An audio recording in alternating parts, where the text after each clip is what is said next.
Bon, au moins maintenant c'est sûr et certain, Macron se fout de notre gueule et ira jusqu'au bout si on va pas le chercher. Alors évidemment, je n'incite pas à aller le chercher parce que c'est interdit par la Macronie, mais voilà, je pense que si on va pas le chercher, il continuera à avoir sa politique cynique, ultra violente à la fois au niveau économique et au niveau physique. On avait pu l'entendre hier déjà quand il avait dit que la foule n'avait aucune légitimité par rapport au peuple souverain qui élit ses responsables, quoi. C'est-à-dire que lui, il croit pouvoir gouverner contre la majorité du peuple français parce qu'il y a une élection où, bon, évidemment, les médias rentrent en jeu et où on le place contre Le Pen et donc il finit par être élu par des gens qui veulent même pas de lui, en fait. Ce qui est marrant d'ailleurs, c'est qu'ils n'avaient pas assumé, les députés Renaissance, ils avaient dit que le président n'avait pas prononcé ces mots, mais là il y a un extrait qui est sorti d'un enregistrement à la salle des fêtes de l'Élysée où on entend justement Emmanuel Macron prononcer ces mots. Démocratique et républicain. Enfin, on a une priorité aujourd'hui qui est de ne pas laisser une forme d'inversion des valeurs s'installer. Quand on croit à cet ordre démocratique et républicain, l'émeute ne l'emporte pas sur les représentants du peuple, et la foule, quelle qu'elle soit, n'a pas de légitimité face au peuple qui s'exprime souverain à travers ses idées. Moi ça me fait énormément penser à ce que disait Étienne Chouard quand il disait que la démocratie représentative c'était le pouvoir des riches, en fait des gens qui pouvaient se payer justement des médias, qui avaient aussi des cours et tout de rhétorique pour apprendre à parler, mais on voit que c'est totalement arbitraire et presque dictatorial son truc. Tout le monde est contre, mais lui, vu qu'il a été élu, il considère qu'il a le droit de faire ce qu'il veut contre le peuple français. Donc là, sa déclaration, ça a été du grand n'importe quoi. Il a dit par exemple qu'il était déçu qu'aucune force syndicale n'ait proposé de compromis. Je regrette qu'aucune force syndicale n'ait proposé un compromis. Et c'est ça aussi, il faut voir depuis le début. Là où historiquement, des forces syndicales pouvaient proposer des compromis. Alors, ce qui est marrant, c'est qu'il a refusé de les recevoir. Donc il refuse de recevoir les gens. Et puis après, il dit « Ah bah oui, mais il n'y a pas de compromis. » Bon, ok, d'accord Manu. Il nous a dit aussi qu'il faudrait responsabiliser les gens au RSA et leur donner plus de devoirs. Bon, bah d'accord, ouais, bah, on voit très bien en fait qu'il essaie justement de diviser les classes populaires parce qu'il voit qu'aujourd'hui les classes populaires sont liées contre lui et de montrer... diviser en gros le mec qui est au SMIC contre le gars qui est au RSA, contre le gars qui est de la classe moyenne et qui gagne 2000-2500 euros par mois. Sauf qu'aujourd'hui ça marche plus, on sait très bien que cette réforme elle est là pour faire des cadeaux aux ultra riches et que c'est pas pour faire des cadeaux aux gens au RSA. Il nous a parlé aussi de l'intérêt supérieur de la nation pour justifier sa réforme. Ouais, pour quelqu'un qui a vendu Alstom aux Américains et qui passe son temps à vendre la France en pièces détachées, je trouve ça un petit peu gros. Alors encore une belle aussi, je vous fais un petit florilège pour que vous ayez idée. Il nous a dit que jamais les smicards n'avaient eu autant de pouvoir d'achat qu'aujourd'hui. Bon, bah oui, d'accord, ça m'étonne, hein, ça m'étonne vraiment. Il y a une inflation grandissante, un paupérisme, de plus en plus de SDF en France, de plus en plus d'enfants qui mangent pas à leur faim. Mais bon, d'après Manu, il y a de plus en plus de pouvoir d'achat pour les smicards. Là on voit que c'est un psychopathe total, c'est quand il a dit qu'il était prêt à endosser l'impopularité. Entre les sondages et le court terme et l'intérêt général du pays, je choisis l'intérêt général du pays. Et s'il faut derrière endosser l'impopularité aujourd'hui, je l'endosserai. Donc voilà, si on devait résumer, en gros, Macron est d'un cynisme total, il assume gouverner contre son peuple, que ça le rende impopulaire, il s'en fout, et en plus de ça, il se permet de se foutre des syndicats en disant qu'ils n'ont pas proposé de compromis alors qu'il les a pas reçus. Donc c'est du foutage de gueule total. Il garde Elisabeth Borne à la tête du gouvernement. Il n'y a aucune remise en question de ce mec-là. Alors étant donné déjà que c'était déjà le bordel, ça va faire monter la sauce.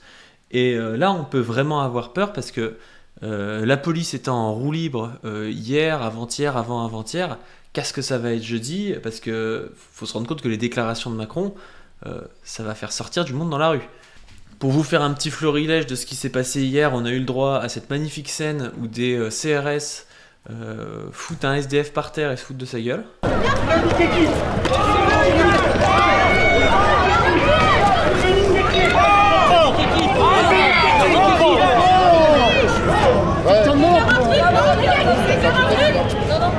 Allez, mets-toi debout, casse-toi. Allez, relève-toi, gros. Sac à merde. Ah bah ouais, hein, la Dépêche-toi. Facile, hein. Là, ça te fait rire maintenant. Tortue, là. Allez-y, madame, faites-le. Bah, aidez-le à se relever, wesh. C'est quoi ça? Vous manquez d'humanité à ce point-là? Ça va? C'est bon. Recule. Reculez, les gars. Reculez. SDF, bordel. Vous êtes là, on peut relever quelqu'un, vous m'empêchez de relever quelqu'un qui est à terre. Vous vous rendez compte? Enfin, moi, une scène comme ça, je me dis, mais qu'est-ce qui se passe dans la tête de ces mecs? Comment ils sont devenus comme ça, quoi? Les gars, ils ont... Je sais pas, ils sont lobotomisés. Il y a une question de structure mentale qui a changé les mecs. Ils sont, mais il y a plus d'humanité, il y a plus d'âme, quoi. Enfin, c'est... Oh, ils se foutent de la gueule d'un SDF comme ça, il n'aide pas à se relever. Enfin, ils le tapent de gros lard et tout. Mais c'est quoi ces mecs, quoi? Bon, à part ça, les arrestations à l'appel ont continué. On a pu voir une arrestation qui est splendide, où ils arrêtent un mec, c'est évident que c'est pas un manifestant. C'est un homme, un cinquantenaire, qui est en terrasse, qui est habillé comme un bourge, enfin voilà, ça a l'air d'être sûrement un électeur de Macron ou des Républicains. Et puis voilà, ils viennent l'arrêter comme ça, comme si c'était un manifestant violent. C'est un black bloc, vous allez voir. Ils pensent que c'est un black bloc, le mec. Ouais, bah donc vous avez pas de carte d'identité, donc on va vous Tout le monde s'écarte. Ah, ok. T'as pas regardé la tête du mec? C'est évident que c'est pas un manifestant. Il est pas habillé comme un manifestant. On redescend. C'est du grand n'importe quoi. On a pu voir aussi la vidéo d'un marin pêcheur, donc un gars travailleur pur et dur, le nez cassé, le visage en sang après une interpellation. Il est sûrement tombé, hein, on n'a pas le contexte, hein. Les droitards vont nous dire qu'on n'a pas le contexte, il est tombé sur son nez et c'est comme ça. Hein. Je vous mets pas les images, mais vous pouvez les retrouver sur mon Twitter ou sur Mediavenir, mais si je mets les images, la vidéo va se faire ban parce que c'est trop violent. Et puis enfin, vous avez le témoignage d'un commerçant qui a eu 10 jours d'interruption du temps de travail suite à une intervention de la Brave. Donc la Brave, c'est l'espèce de voltigeurs là, qui mettent ils sont sur un moto et qui foutent des coups de matraque à tout le monde. Où il décrit un coup à la mâchoire et plusieurs coups à la tête lorsqu'il était par terre. Je cite, « Je me suis fait tabasser gratuitement. Plusieurs manifestants contre la réforme des retraites dénoncent des violences policières. » Bah ouais, c'est bon, réveillez-vous les gars, c'est pas compliqué de voir qu'il y en a un. Gabin, 18 ans, défilé avec un ami lundi soir. J'ai été frappé à la matraque au visage et sur la joue droite, dans la jambe, un bleu, mais moi j'ai eu relativement la chance d'avoir une grosse doudoune. Mon ami, lui, s'est pris beaucoup de coups de matraque, dont un à la fin dans le crâne. Il a eu le crâne ouvert, c'était gratuit et extrêmement violent. Claire qui nous dit « J'avais le visage contre le kiosque, donc je ne pouvais pas voir ce qui se passait derrière moi. Il y en a un qui m'a effectivement donné un bon coup de matraque dans le ventre. Pour moi, c'est clairement de l'acharnement et honnêtement, il n'y avait pas de raison. La prochaine fois, on sera vraiment méchant. » Cet acharnement gratuit que dénonce Claire, un homme affirme l'avoir vécu ce même soir. « J'étais rue de Rivoli et je suivais la manifestation de loin, raconte ce commerçant, venu assister, dit-il, à un simple spectateur à la manifestation. J'étais là par curiosité à l'arrière du cortège. À un moment, des policiers de la Bravem sont arrivés à moto et ont chargé. Je me suis un peu éloigné, ils ont tabassé une jeune fille de l'autre côté de la rue, je regardais la scène de loin.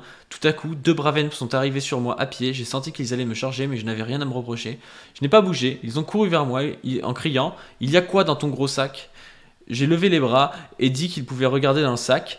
L'un des policiers a regardé autour de lui, il n'y avait presque personne et là il m'a asséné un gros coup de poing au niveau de la mâchoire et son collègue m'a aussi frappé d'un coup de matraque. D'autres policiers de la Bravem courent à ce moment vers lui. Il commence à me taper au sol avec des coups de genoux dans la tête brutalement, des coups de pied de toutes parts. Ensuite un policier m'a fait soit une clé de bras, soit il m'a mis un pied sur mon épaule jusqu'à me déboîter l'épaule. J'ai poussé un cri terrorisé, je pensais que ça allait continuer éternellement, qu'ils allaient me terminer. Selon lui, à un moment, les policiers se sont calmés, le capitaine qui était plus vieux que les autres est arrivé, j'ai expliqué que je ne pouvais pas me relever à cause de mon épaule, il m'a dit que je faisais du cinéma, il m'a tiré, ils ont fouillé mon sac à dos, ils n'ont rien trouvé à part un cache-cou parce que je fais du vélo, ils ont jeté mon sac par terre, le capitaine a dit « T'as de la chance, on a été gentil avec toi cette fois, la prochaine fois, on sera vraiment méchant. » Les policiers partent et le laissent sur place.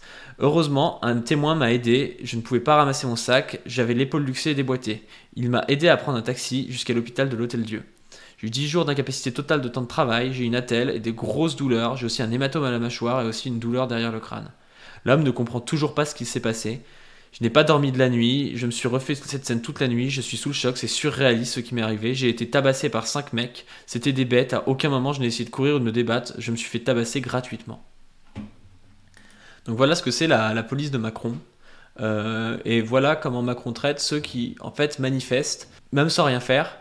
Alors que justement dans son interview il dit oui les gens ont le droit de manifester leur colère, on les écoute, non mais en fait il ne les écoute pas parce qu'il fait passer sa réforme contre l'avis de la population et il fait juste tabasser les gens. Alors qu'est-ce qu'il faut comprendre de ces histoires là, de ce discours, de ces violences et tout, c'est que là on est dans un épisode clairement où le pouvoir en place se sent mal et où les intérêts que porte chaque camp sont de plus en plus visibles. D'un côté, les travailleurs et les classes populaires, de l'autre côté, la bourgeoisie. Je trouve qu'il y a une scène aussi qui a bien montré ça. C'est cette Parisienne, donc cette fois-ci plutôt une bourgeoise, qui va voir les policiers et qui dit ça. Mais attendez, on vient de traverser Paris. Des connards de mecs qui n'ont jamais bossé de leur vie viennent nous faire chier, puis on les tue, on les noie, jetez-les dans la les filles. Excusez-moi. Donc voilà, connards de mecs qui n'ont jamais bossé de leur vie, on les tue, on les noie, jetez-les dans la Seine. Je trouve que c'est une belle image de lutte des classes, parce que, bon, nous on travaille, hein, je sais pas, le marin-pêcheur là qui finit les lançants, le commerçant, moi on a tous un travail à temps plein, et peut-être moins payé qu'elle, qui en fout peut-être moins parce qu'elle a peut-être des actions, elle est peut-être propriétaire de trucs parce que c'est une vieille bourge parisienne qui a hérité de papa, mais non, elle préfère tuer ou noyer les gens, voilà ce que c'est. Bref, aujourd'hui on arrive à un point de basculement, on voit que ça peut aller dans les deux sens, l'avenir peut être extrêmement sombre, mais on peut aussi arriver à faire tomber Macron, donc je vous invite clairement jeudi à sortir, à amener vos amis, tous les gens qui d'habitude manifestent pas, vous leur montrez ces images de violences policières, vous leur montrez que Macron s'en fout de la démocratie, qu'il veut les faire bosser plus, tout ça, et vous les amenez à la manifestation, et vous faites des actions, vous essayez de faire... vous vous organisez avec eux, vous leur montrez qu'au final, en plus, ça peut être sympa, ça peut être convivial, d'aller faire des actions, des blocages, d'aller aider dans les grèves, des choses du genre. Il faut qu'on tienne, qu'on amplifie le mouvement, on va gagner. Le monde entier nous regarde, et c'est maintenant ou jamais.